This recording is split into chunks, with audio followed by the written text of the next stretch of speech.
আসসালামু আলাইকুম। তো আজকে আমাদের প্রজেক্টের কাজ কতদূর কেমন হয়েছে দেখাচ্ছি, তো দেখতে থাকেন।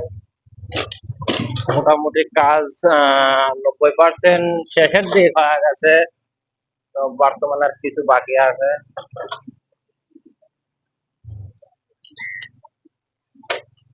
দেখতে পাচ্ছেন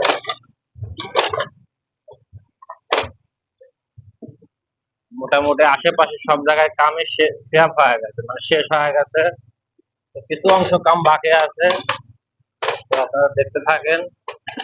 তো আমি আপনাদের ঘুরে ঘুরে দেখাচ্ছি। তো রাস্তাঘাট এখনো বর্তমানে ক্লিয়ার হয় না, এই হচ্ছে আমাদের মেন পয়েন্ট জায়গা। তো কেমন লাগতেছে? আশা করি ভালোই লাগতেছে।